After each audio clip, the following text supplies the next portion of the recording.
앞서 교회 소식을 전하였을 때 말씀드린 것처럼 11월은 감사로 살아가는 달로 정했습니다. 특별히 11월 셋째 주일은 추수감사주일이 있기도 합니다. 추수감사주일은 청교도들이 천신만고 끝에 신앙의 자유를 찾아 신대륙으로 이주했지만 그곳에서도 온갖 어려움을 겪게 되었습니다. 다행히 착한 원주민들의 도움으로 곡식과 농사 짓는 법을 배우게 되었고 첫 번째 추수를 하게 되었습니다. 그때 그들은 너무나 감격하여서 이곳까지 인도해 주신 하나님, 또 이렇게 추수할 수 있도록 도우신 하나님께 감사하는 예배를 드리게 되었는데 그것이 추수감사절의 시작이 되었습니다. 전통적인 추수감사절은 11월 세 번째 주일로 지켜오고 있지만 요즘은 각 교회의 형편에 따라 드리는 추세이기도 합니다. 제가 요즘 경기도 광주에 있는 서울 장신대를 오고 가면서 산을 볼 때마다 얼마나 단풍이 예쁘게 들었는지 모릅니다. 정말 우리나라처럼 아름다운 나라도 없는 것 같습니다. 그런데 그만큼 들녘에서는 바빠지는 사람들이 있습니다. 바로 농부들입니다. 농부들은 날씨가 추워지기 전에 한 해 동안 수고했던 가을거지와 내년 농사를 준비하기 위해서 너무나도 바쁜 시간을 보내고 있습니다. 함께 할 수는 없지만 올해도 이렇게 풍작을 허락해 주신 하나님께 얼마나 감사한지 모릅니다. 물가가 오를 때마다 또 경기가 어려워질 때마다 그래도 먹고 사는 것이 안정되어야 그래도 사람들이 넉넉해지지 않겠습니까? 도시화가 되고 산업화되면서 우리 가운데 농사 짓는 사람은 그렇게 많지 않습니다. 하지만 그럼에도 불구하고 아름다운 자연과 오곡백과를 허락해 주신 하나님께 감사하는 마음으로 11월을 살아갔으면 좋겠습니다. 아주 오래전에 정글의 법칙이라는 프로그램이 있었습니다. 그 프로그램엔 다양한 직업을 가진 연예인들이 나와서 이렇게 함께 참여하는데 그 중에 사람들은 바뀌어도 바뀌지 않는 고정 게스트가 있습니다. 바로 김병만이라는 사람입니다. 그를 중심으로 정글이나 극한 지역에서 사람이 어떻게 살아가야 할지를 두고 다루는 방송입니다. 그런데 이들이 어느 지역을 가든지 공통적으로 하는 두 가지가 있습니다. 제일 먼저는 날씨가 어두워지기 전에 집을 짓는 일입니다. 그리고 두 번째는 그곳에서 식수를 찾거나 먹거리를 찾는 일을 시작을 합니다. 정글에서 살아남기 위해선 그것이 무엇보다도 중요하기 때문입니다. 그런데 그런 일은 비단 정글에서만 그럴까요? 어디에서나 마찬가지일 것입니다. 사람이 살아가는 모든 것이 어쩌면 정글이라고 말할 수 있습니다. 도시에서 사는 것도 정글이고 시골에서 사는 것도 어쩌면 정글입니다. 그만큼 사람에게 있어서는 의식주의 문제를 해결하는 것이 가장 중요합니다. 그렇습니다. 아무리 힘들고 어려워도 사람들이 열심히 살아가는 이유는 바로 다 먹고 살기 위해서입니다. 그것 때문에 아침부터 저녁까지 열심히 뛰어다니면서 일하는 것이 아닙니까? 그런데 정말 그럴까요? 단지 먹고 살기 위해서 아침부터 저녁까지 열심히 뛰어다니고 일하는 것일까요? 그것도 아닙니다. 거기엔 뭔가 삶의 철학이나 가치가 있을 때 더 열심히 뛰어다니고 일할 수 있는 것이지 단지 먹고 살기 위해서 그렇게 뛰어다니는 것은 아닌 것 같습니다. 아이들을 위해서 또는 뭔가 내일은 좀 더 나아질 것이라는 희망이 있으면 사람들은 더 열심히 살고 또 아무리 어려워도 참고 견뎌냅니다. 그렇지 않으면 그냥 포기해버리거나 또는 또 다른 곳으로 가버립니다. 오늘 우리가 읽은 성경 말씀에는 아브라함이 나옵니다. 그는 하나님의 부르심에 따라 보다 더 나은 삶을 살고자 여기까지 달려왔습니다. 앞서 말씀에는 하나님께서 너의 본토 친척 아비집을 떠나 내가 너에게 지시할 땅으로 가라라고 하는 하나님의 부르심과 그 부르심에 따라 순종하며 달려오는 아브라함의 내용이 1절부터 4절까지 나옵니다. 그런데 하나님의 부르심의 그 한마디에 아브라함은 순종하여 여기까지 달려온 것입니다. 하나님의 말씀을 온전히 믿고 순종하면서 달려갔던 그의 신앙과 삶을 하나님께서는 보셨고 그러한 아브라함에게 큰 은혜와 복을 주셨습니다. 그래서 그는 이스라엘의 시작이 되었고 신앙의 시작이 되었습니다. 이것을 가리켜서 우리는 흔히 아브라함을 믿음의 조상이라고 부릅니다. 아브라함은 믿음의 원조가 된 것입니다. 그런데 그가 그렇게 획기적인 사람이 되고 큰 복을 받았던 이유가 무엇이었습니까? 아브라함이 큰 나라를 세워서입니까? 아니면 만리장성처럼 튼튼하고 대단한 성벽을 쌓았기 때문입니까? 아닙니다. 그는 겉으로 보기에 그럴듯하게 보여줄 만한 것이 아무것도 없었습니다. 그러나 그럼에도 불구하고 그가 복을 받은 이유는 전혀 다른 데 있습니다. 그가 복을 받은 첫 번째 비결이 무엇입니까? 장막 생활이 있습니다. 아브라함은 어디로 가든지 장막을 치며 살았습니다. 얼마든지 좋은 집을 짓고 오래도록 좋은 곳에 머물면서 편히 살 수도 있었지만 그는 그렇게 하지 않았습니다. 그에게는 하나님의 말씀이 가리키는 곳이 중요했습니다. 그래서 아브라함은 하나님께서 말씀하시거나 인도하시는 곳으로 가기 위해서 장막을 치며 사는 것입니다. 어떤 분이 캠핑을 매우 좋아합니다. 그래서 캠핑 가는 곳마다 텐트를 치고 그곳에서 먹고 자고 하는데 아내는 그곳이 너무나 힘듭니다. 남편은 좋다고 하지만 텐트 생활이라고 하는 것이 좋습니까? 하루 이틀은 좋을는지 몰라도 매일 텐트 생활한다는 것은 그렇게 썩 좋은 일은 아닙니다. 바람 불어도 또는 비가 와도 온갖 소리가 다 들리거나 그 영향을 다 받게 되어집니다. 그러니 집 떠나면 고생하는 것입니다.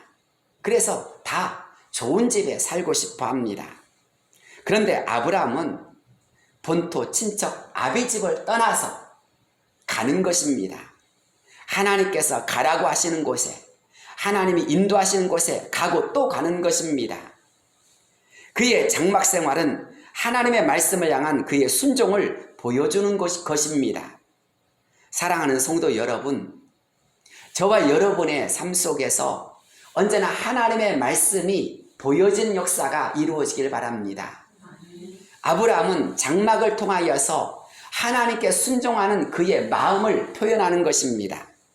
하나님의 말씀이 있는 곳에 아브라함이 있었고 하나님의 인도하신 곳에 아브라함의 장막이 세워졌습니다. 그러므로 아브라함의 장막은 곧 하나님의 말씀에 순종하는 그의 마음을 대변하는 것입니다. 사랑하는 여러분, 여러분은 여러분의 마음을 무엇으로 표현하십니까? 여러분이 이 자리에 있는 것은 하나님을 향한 나의 마음을 드러내는 것입니다. 예배를 드린다는 것은 하나님 앞에 나의 중심이 여기에 있습니다라고 하는 것을 표현하는 것입니다. 아브라함이 장막을 치는 곳 그곳마다 하나님 앞에서 아브라함은 하나님 제가 여기 있습니다. 하나님을 향한 나의 마음은 여기 있습니다 하는 것을 표현하는 것입니다. 그런데 아브라함이 자기 혼자만 그렇게 하는 것입니까? 아닙니다.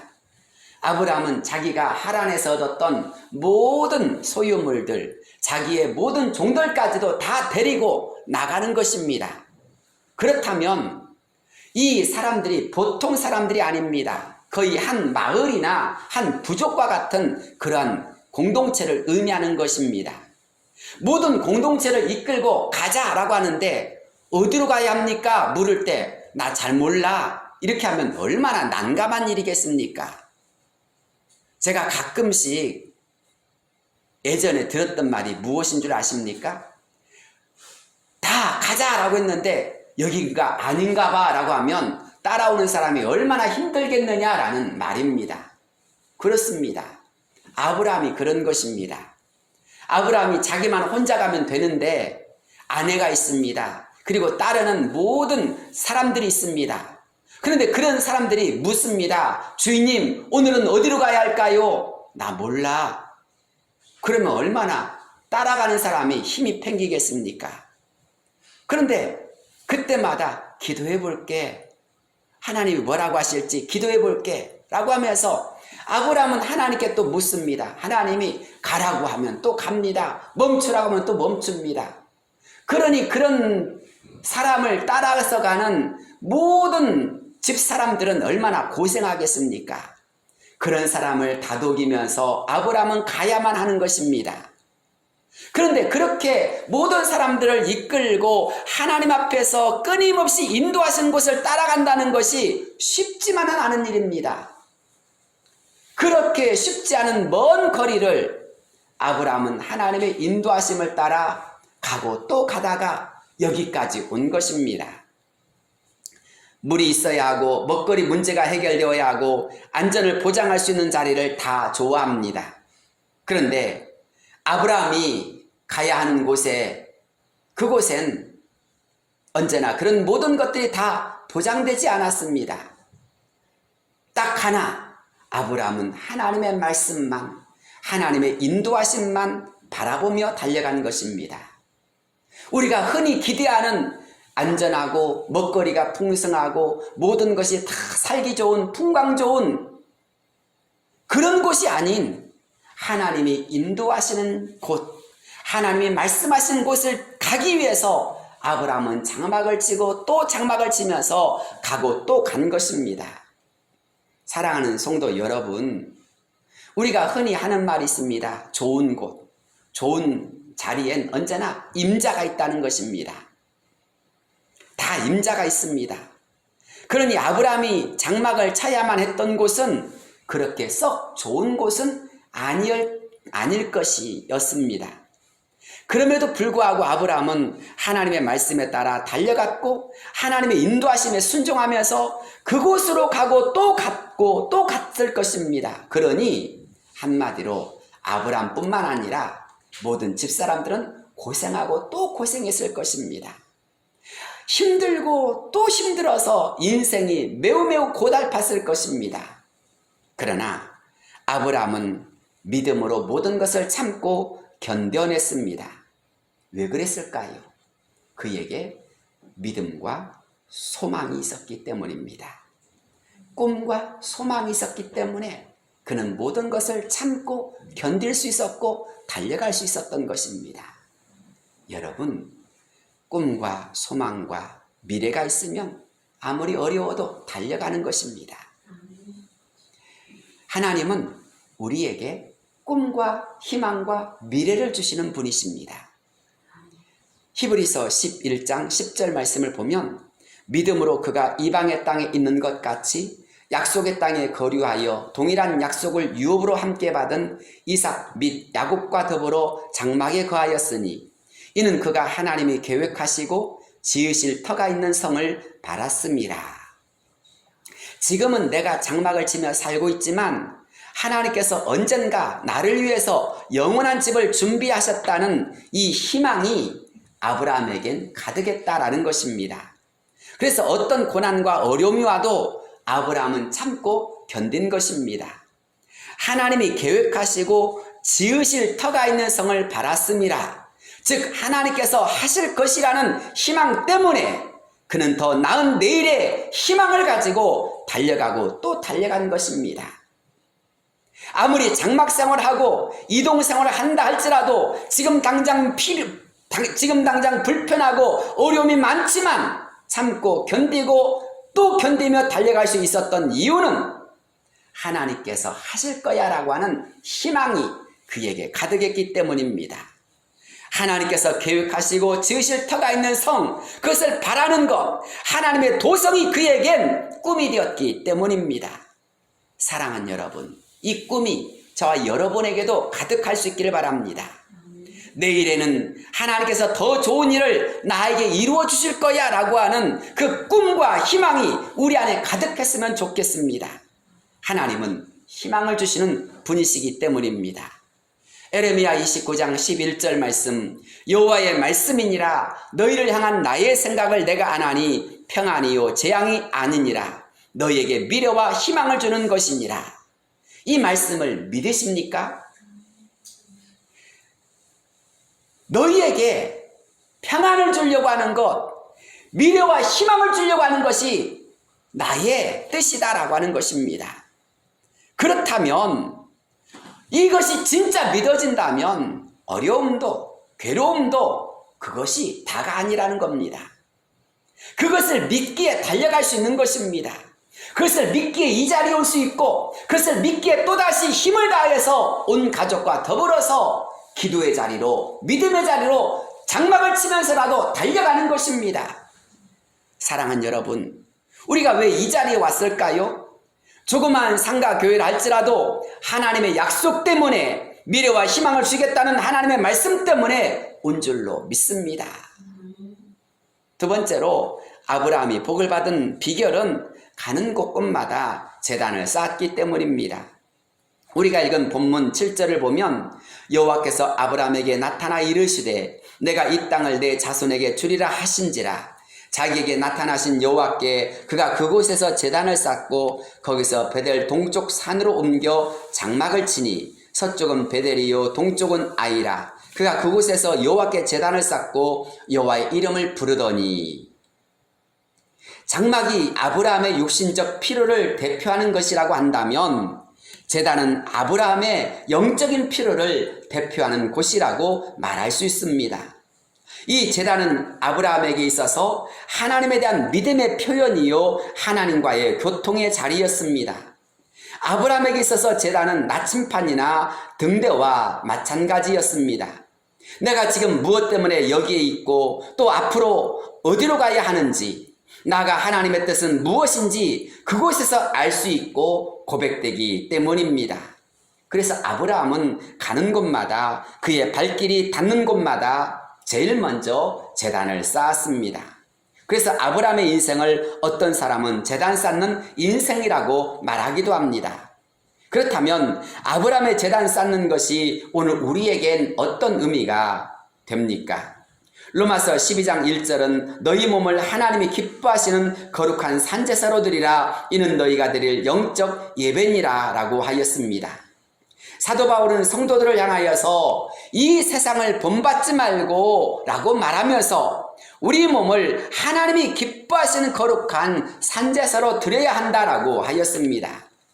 하나님께서 기뻐하시는 거룩한 산제사, 그 산제사가 무엇입니까? 우리는 이것을 흔히 번제라고 말하는데 어떤 목사님이 예루살렘에 가서 성전에서 직접 소를 잡아서 번제 드리는 것을 시연하는 것을 보았는데 얼마나 깜짝 놀랐는지 모른다고 합니다. 그분이 보니까 살아있는 소를 잡아서 번제를 드리는 것이 보통 일이 아니라고 합니다. 온 힘을 다해서 소를 잡아야 합니다. 그렇지 않으면 오히려 사람이 소에 받쳐서 죽임을 당하거나 큰 화를 당할 수도 있고 또는 성전이 난장판이 되기도 쉽다고 합니다. 제가 언젠가 집에서 닭을 잡은 일이 있었는데 닭을 잡다가 실수해서 놓쳐버렸습니다. 그것 때문에 얼마나 난리가 났는지 모릅니다. 그런데 닭이니까 다행이었지 소라고 생각해 보십시오. 얼마나 무섭고 얼마나 두려운 일이겠습니까? 그러니 온 힘을 다해서 집중해서 소를 잡아야 합니다. 그렇지 않으면 오히려 화를 당하게 됩니다. 또 재물을 잡다 보면 온몸에 피가 튀게 되고 또 온몸이 그 피로 인해서 피범벅이 되게 마련입니다. 시간도 얼마나 오래 걸리는지 모릅니다. 그래서 번제를 드리는 사람도 그 제사를 주관하는 사람도 다 탈진한 정도가 되었다고 합니다. 구약에서의 제사가 신약 성경에서는 예배로 표현되고 있습니다. 즉 제단 쌓는 곳이 곧 예배 드리는 것을 의미한다고 말할 수 있습니다.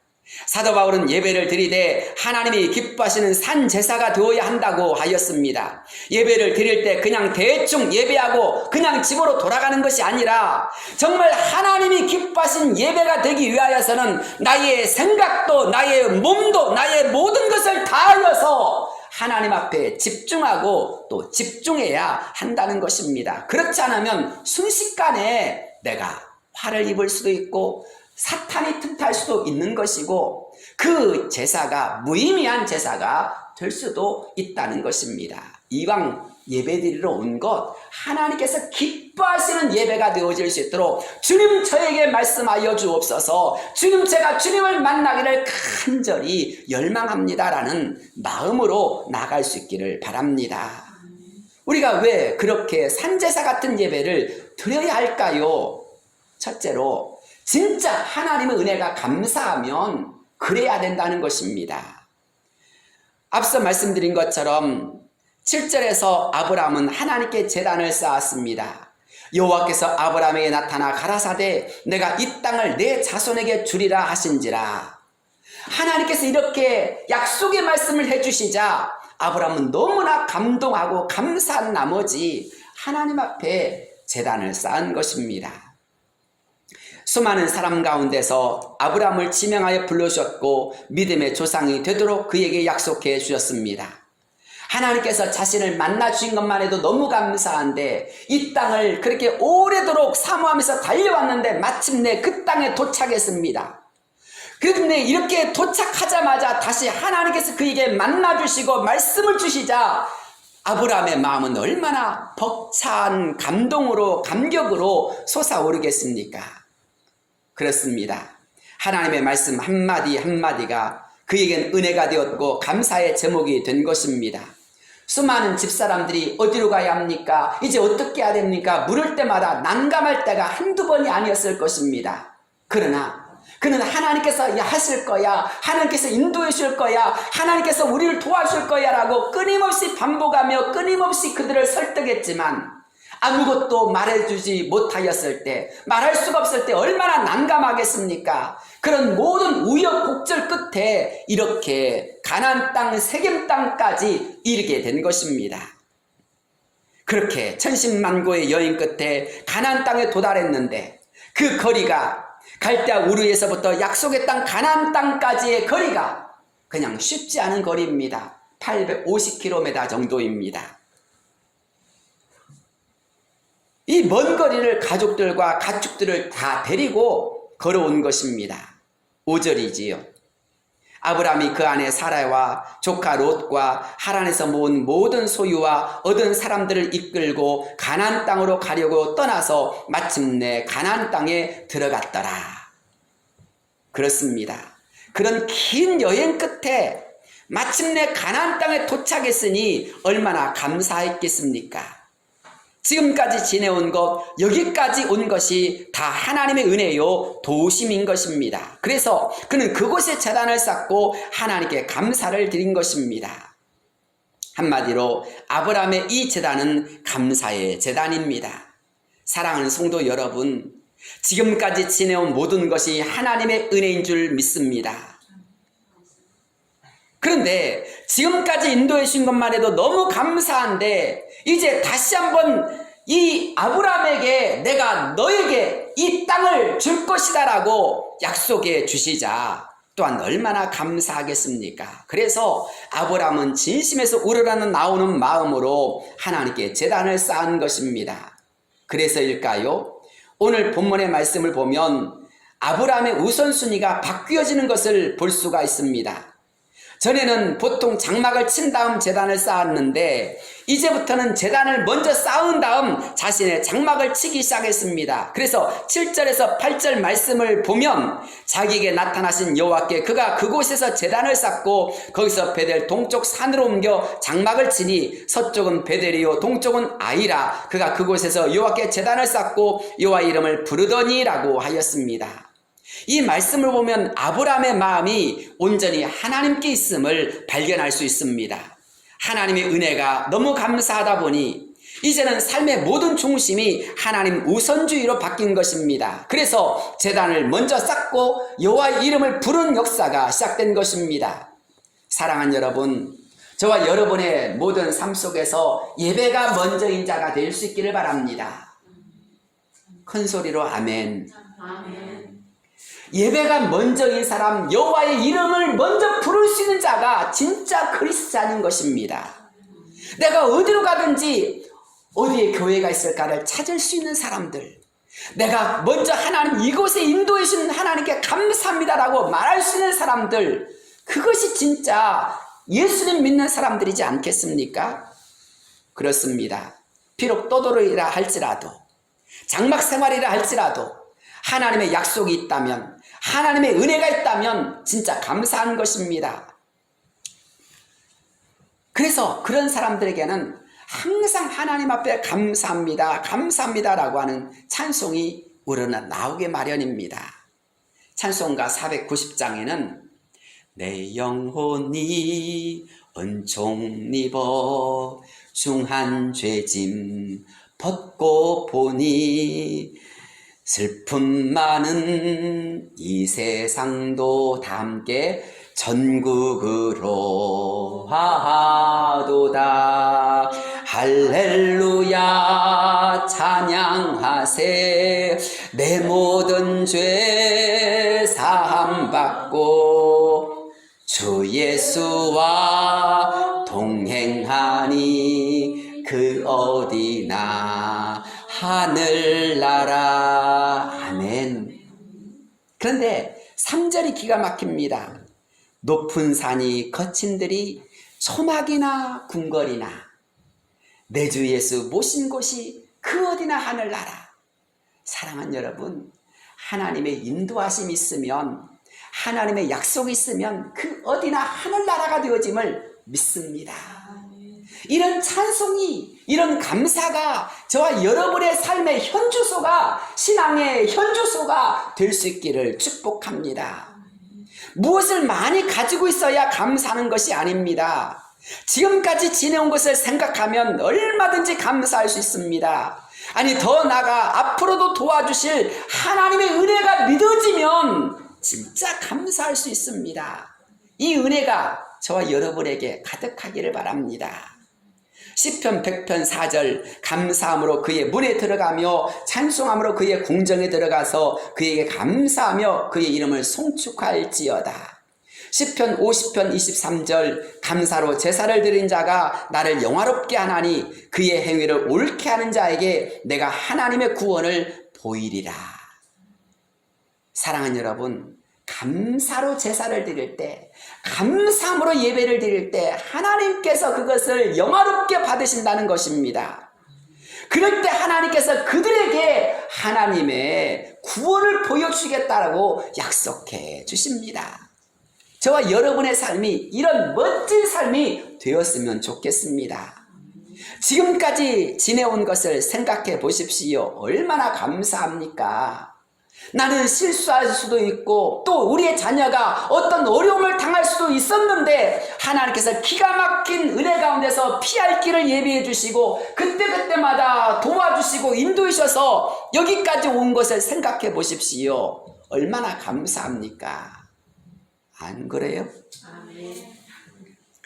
내가 낳았지만 내가 따라다니면서 지켜줄 수가 없습니다. 내가 따라다니면서 이거 해라 저거 해라 말할 수가 없습니다. 발 달린 녀석들이 어디로 갔는지 무슨 일을 하는지 지난주 우리가 철저하게 깨닫지 않았습니까? 그런 어려움이 우리에게, 우리의 자녀들에게 임하지 말란 법이 어디 있습니까? 하나님이 인도해 주시고 지켜주시고 보호해 주셔야 사람이 사는 것입니다. 그래서 우리는 진짜 우리의 마음속에 감사함이 넘치면 하나님의 은혜가 넘치게 마련인 것입니다. 스바냐 3장 17절 말씀이지요. 너희 하나님 여호와가 너희 가운데 계시니 그는 구원을 베푸실 전능자시라. 그가 너로 인하여 기쁨을 이기지 못하시며 너를 잠잠히 사랑하신다라고 하지 않습니까? 이 말씀이 우리에게 얼마나 큰 감동이 됩니까? 그런데 하나님이 주신 약속이 비단 이것으로 끝납니까? 우리가 너무나도 잘 아는 말씀이 있지 않습니까? 이사야서 41장 10절 말씀. 두려워 말라, 내가 너와 함께함이니라. 놀라지 말라, 나는 너희 하나님이 됨이니라. 내가 너를 굳세게 하리라. 내가 너를 도와주리라. 참으로 나의 의로운 오른손으로 너를 붙들리라. 하나님이 나를 지켜주시고 보호해주시고 인도해주시고 나를 붙잡아 주시는다는데 이 얼마나 감사한 일이겠습니까? 그래서 우리는 이런 하나님의 약속이 주어질 때, 말씀이 들려올 때 얼마나 힘을 얻고 감사하는지 모릅니다. 그래서 또 감사하고 또 감사하면서 달려가는 것입니다. 여기까지 인도해 주신 하나님을 여러분은 믿으십니까? 아멘. 그리고 또한 우리에게 약속하여 주시는 가운데서 이 땅을 내가 너와 내 자손에게 주리라라고 말씀하시는 그 하나님, 그 약속처럼 오늘 또 우리에게 하나님께서 내가 너를 잘되게 할 거야, 내가 너를 반드시 풍성하게 할 거야, 내가 너에게 복을 줄 거야 라고 하는 것을 믿으십니까? 아멘. 큰 소리로 아멘 해야 됩니다. 여러분의 모든 연약한 몸을 치유해 주실 하나님, 고치실 하나님을 진짜로 믿으십니까? 아멘. 그렇다면 믿고 하나님께 맡기길 바랍니다. 하나님 앞에 전심으로 주님, 나에게 약속해 준 대로 나의 몸을 치유하여 주옵소서라고 기도하는 자가 될 수 있기를 바랍니다. 아멘. 하나님은 그렇게 저와 여러분에게 미래와 희망을 주시고 좋은 것을 주시는 분이십니다. 우리 안에 아브람과 같은 제단을 쌓는 역사가 이루어지기를 바랍니다. 아멘. 감사함으로 하나님께 나아가 예배하며 하나님을 온전히 영화롭게 드릴 수 있는 역사가 이루어질 수 있기를 축복합니다. 아멘. 왜 그럴까요? 하나님이 나와 함께 하심이 보여지기 때문입니다.